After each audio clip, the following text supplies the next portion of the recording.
Marriage is an informed decision. Families come together. You do the best you can to understand if this is a good decision for you. And it's like any other decision. My dear daughter, my dear son, my younger brother, my younger sister, this is like any other decision. Make an informed decision. Learn about the person you're trying to marry. Understand if you have a personality that will work with each other. And even after all the exploration and conversation, sometimes you know what happens? You can't escape drama. Yes. Sometimes drama happens anyway. Nuh alayhi salam ended up with a pretty interesting wife. Asiya radiallahu anha ended up with a Fir'aun for a husband. Okay. Sometimes people change. Sometimes the person you married later on, they're not the same as they used to be. Maybe the way they feel has changed. Maybe life has changed you. Maybe experiences have changed you. Don't blame that on the qadr of Allah.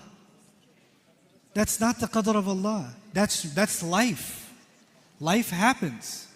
Our deen is beautiful.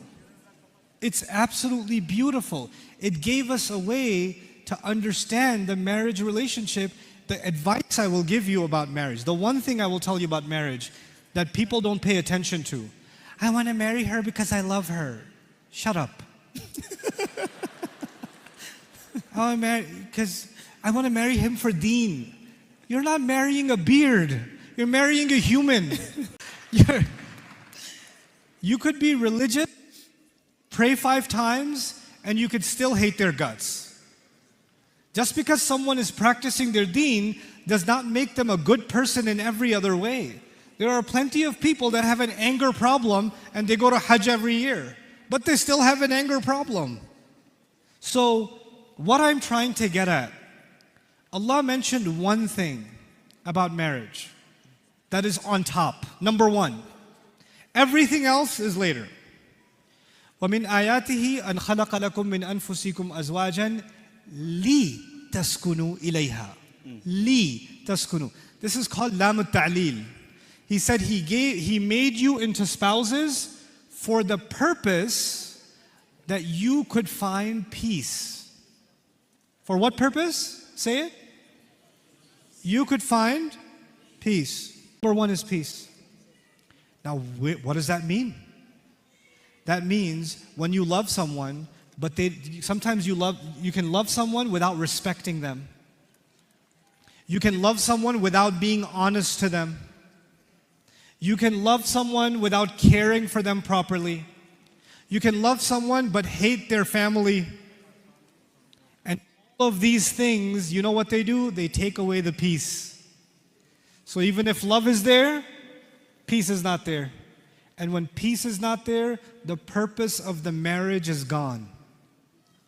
The purpose is gone. The purpose is not love. That comes from Allah. The purpose is not care, rahmah. That comes from Allah. Your purpose is to find peace. So when you're looking for a spouse, you're asking yourself, what is it that makes me peaceful? What is it that gives me calm?